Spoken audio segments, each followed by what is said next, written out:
जय गणेश दोस्तों, कैसे हैं आप सभी लोग। एक बार फिर से सभी की आभारी हूँ कि सबने अपना बेशकीमती समय निकाला है मेरे इस व्लॉग के लिए। तो चलिए शुरू कर लेते हैं आज का वीडियो। तो फ्रेंड्स, आज है संडे और आज है बेटी की छुट्टी। तो आज जल्दी नहीं उठी हूँ, मैं आराम से उठी थी। लेकिन कल जो लास्ट नाइट मैं रात को ऑयल करती हूँ ना, जैसे सैटरडे की रात को, वो मैं भूल गई। एक्चुअली डेली जाना पड़ रहा है आजकल भागवत में, तो आने के बाद थोड़ा सा एक तो लेट हो जाता है और दूसरा बहुत सारे काम आप एक दो तीन घंटे के लिए घर से बाहर रहते हैं तो काफ़ी सारे काम ऐसे होते हैं जो आपको आने के बाद मैनेज करने पड़ते हैं। और अगर याद रहता तो शायद लगा भी लेती किसी तरीके से, लेकिन ध्यान ही नहीं रहा। तो उठने के साथ पहले मैंने एक गिलास गर्म पानी पी लिया है, झाड़ू लगा लिया है पूरे घर में, और उसके बाद ब्रश करके चेहरा धो के मैंने पहले फेस पैक रेडी किया। उसके बाद पहले मैंने लगाया है बालों में ऑयल, और उसके बाद बालों को अच्छे से पीछे बांध के फिर ये फेस पैक मैं अप्लाई कर रही हूँ। तो ये सिंपली घर का बना हुआ बेसन का फेस पैक है। मैं बाहर का मैंने कभी यूज़ नहीं किया और ना ही मुझे कुछ आइडिया है कि कैसा होता है। तो सिंपली बेसन वाला फेस पैक है जो कि मेरी स्किन के लिए बहुत ही मुझे लगता है कि ठीक ठाक इससे हो जाती है स्किन। कहीं जाना हो तो 2-3 दिन लगातार लगा लो तो चेहरा और स्किन दोनों ही प्रेजेंटेबल से हो जाते हैं। और इसको लगाने के बाद फिर मैंने क्योंकि इसको ड्राई तो करना ही था, 20 मिनट के लिए रखना ही होता है चेहरे पे, 15-20 मिनट के लिए, तो इसीलिए मैंने फिर ना पोछा नहीं लगाया था।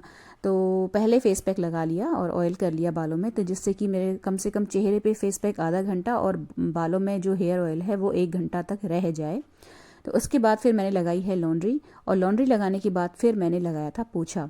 तो पोछा लगाने के बाद ना मैंने चेहरा धो लिया था और ऑयल बालों में थोड़ी देर और लगा रहे, इसलिए फिर मैंने पहले सब्जी काट के आटा गूंथ के रख लिया। भगवान जी के बर्तन भी धो के रख लिए थे, जल नहीं भरा था उनमें, और जितने भी बर्तन सिंक में थे वे मैं धो के चली गई थी नहाने के लिए। तो ऑलमोस्ट 1 या सवा घंटा तक हेयर ऑयल मेरे सिर पे लगा रहा। तो आने के बाद ना फ्रेंड्स, फिर मैंने जो है, तब तक हस्बैंड दूध लेके आ गए थे तो वो मैंने बॉईल होने के लिए रख दिया था। और अब मैं शिमला मिर्च की सब्ज़ी यहाँ पे छौंक लूँगी। तो ये बर्तन धुले हुए रखे हैं, दूध के बर्तन, चाय के बर्तन और भगवान जी के बर्तन सारे धो के रख दिए हैं मैंने। दही फ्रिज से बाहर निकाल दिया जिससे कि थोड़ा सा ठीक हो जाए टेम्परेचर इसका। तो सिंपली जीरे और हींग से मैं शिमला मिर्च की सब्ज़ी को छौंकती हूँ। वैसे नॉर्मली भी, नॉर्मल डेज़ में भी मैं इसमें प्याज लहसुन नहीं डालती हूँ, सिंपली हींग जीरे से ही छौंक लेती हूँ। लेकिन आजकल तो वैसे भी प्याज लहसुन हमारे घर में वर्जित हो रखा है, तो लहसुन प्याज का कोई मतलब नहीं होता। तो बहुत ही क्विक और बहुत ही जल्दी ये जो शिमला मिर्च की सब्ज़ी है बन गई थी। तो लोहे की कढ़ाई में बनाओ ना तो वैसे ही बहुत अच्छी बनती है और बहुत बढ़िया टेस्ट आता है। तो मैं ज़्यादा बाज़ार के मसाले नहीं इस्तेमाल करती, सिंपली नमक, हल्दी और थोड़ा सा ना सूखी सब्जी में मैं धनिया पाउडर का इस्तेमाल ज़्यादा करती हूँ। तो 2 चम्मच धनिया पाउडर भर के डाला इसमें और कुटी मिर्च डाल दी, और एक बार इसको अच्छे से मिला लिया जिससे कि मसाले वगैरह सब कुछ, तेल वगैरह सब्जी में अच्छे से कोट हो जाए। और ढक के इसको धीमी आंच में पकाने रख दिया है, और साइड में दूध पक रहा है। तो यहाँ पे ना थोड़ा सा, कई बार कई चीज़ें ऐसी होती हैं, सब्जियाँ जो मॉर्निंग में बनाने के लिए मुझे बहुत सूटेबल होती हैं, क्योंकि जो मेरी बेटी है वो आराम से उठती है, थोड़ा सा देर में उठती है क्योंकि लेट नाइट स्टडी करती है, तो सुबह ब्रेकफास्ट नहीं करती। तो जो इस तरीके की सब्जियां होती हैं जो बच्चे पसंद नहीं करते हैं वो मैं नॉर्मली इस टाइम पे बना लेती हूँ, क्योंकि मुझे इस वक्त नाश्ता सिर्फ अपने हस्बैंड के लिए बनाना होता है। तो यहाँ पे सारे डब्बे सब्जी, ये जो मसाले वगैरह के हैं, ये लगा रही हूँ जगह पे मैं। और जितने में यहाँ सब्ज़ी पकती उतने में मैंने दिन की लंच की भी तैयारी कर लेनी है, क्योंकि फिर से जाना है वापस भागवत में ही। तो कोशिश तो मेरी यही रहती है कि मैं डेली चली जाऊँ, लेकिन कभी कुछ ऐसी प्रॉब्लम आ जाए या कुछ मजबूरी हो जाए तो ही मिस हो जाता है, अदरवाइज़ मैं डेली ही जाने की कोशिश करती हूँ।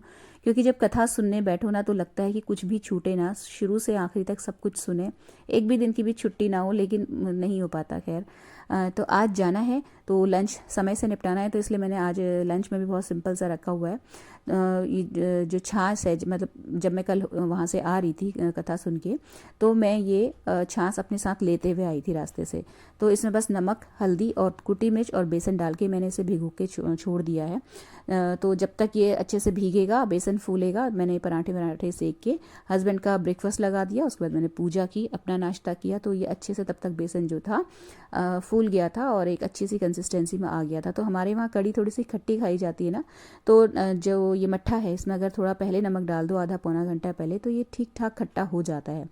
खैर, मट्ठा खट्टा वैसे भी था तो मुझे ज़्यादा ज़रूरत पड़ी नहीं इसको खट्टा खट्टा खट्टा करने के लिए, इसमें कुछ डालने की। तो बस मेथी और हींग से सरसों के तेल में मैंने इसको छौंका है। और पकौड़ी वाली कड़ी नहीं बनाई है आज, बूंदी डाल के बनाई है। हम लोगों की घर में पकौड़ी वाली कड़ी कम पसंद की जाती है, लेकिन कभी फॉर अ चेंज मैं बना देती हूँ। लास्ट व्लॉग में शेयर किया था आपसे कुछ व्लॉग्स पहले कि मैंने पकौड़े की कड़ी कैसे बनाई थी। तो ये जो बूंदी वाली कड़ी है ना, ये भी एक बहुत अच्छा तरीका है, शॉर्टकट तरीका है। जब आपको जल्दी में हो और आपको कोई लंच बनाना हो, ठीक ठाक सा रिच सा लंच पेट भरने वाला, तो ये बहुत अच्छा ऑप्शन है। तो उसके बाद फिर मैं तैयार हो गई थी, और क्योंकि हमारा जो डिनर है, मतलब जो हम वहीं प्रसाद खाएंगे, प्रसाद पाएंगे भागवत का, तो डिनर की टेंशन नहीं है। तो आज सिंपली बस मैंने ये वाली साड़ी पहनी है, और ये साड़ी मैंने आपसे शायद शेयर करी हुई है पिछले कुछ व्लॉग्स में। तो ये इसमें जो शनील का ब्लाउज़ है पिंक वाला, ये मैंने खुद स्टिच किया हुआ है, और बहुत अच्छी फिटिंग इसकी टचवुड आई है।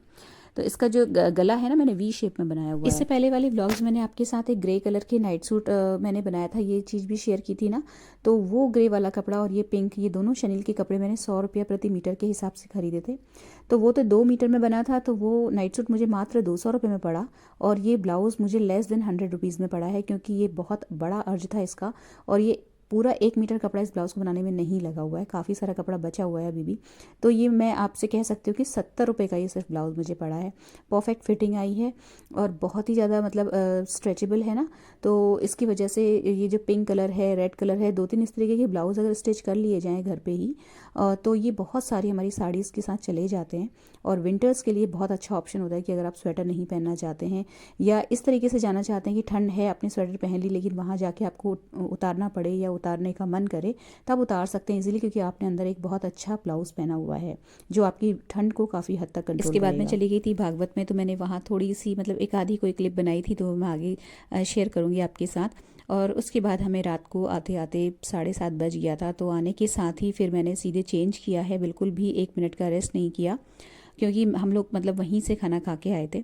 तो खाने का तो टेंशन नहीं था, लेकिन जो घर फैला हुआ छोड़ के मैं गई थी उसको थोड़ा सा ठीक करना था। तो हस्बैंड दिन में लंच करने आए थे ना, तो कुछ फ्रूट्स वगैरह लेके आए थे, तो वो मैंने सही से सेटल किए, ऑर्गेनाइज़ किए, धो के जो रखनी चीज़ें थी वो धो के रखी। बर्तन जो लंच के थे वो अंदर लगाए सही से, और जो लंच का सामान जो खाना बचा था वो सब कुछ खाली करके वो सारे बर्तन धोना, और बचा हुआ जो लेफ़्ट ओवर फूड था उसे फ्रिज में रखना, और दूध की मलाई निकालना। बहुत सारे काम होते हैं जो हमें किचन छोड़ने से पहले या रात को सोने से पहले करने पड़ते हैं, वो सारे किए। और इसके साथ ये दिन ख़त्म हुआ, और ये व्लॉग भी यहीं पर एंड होता है। तो अगर अच्छा लगा हो तो फ्रेंड्स प्लीज़ वीडियो को लाइक और शेयर ज़रूर कीजिएगा, और चैनल को सब्सक्राइब करना भी मत भूलिएगा। मिलते हैं नेक्स्ट वीडियो में। Till then take care, stay healthy, happy and positive. Thank you.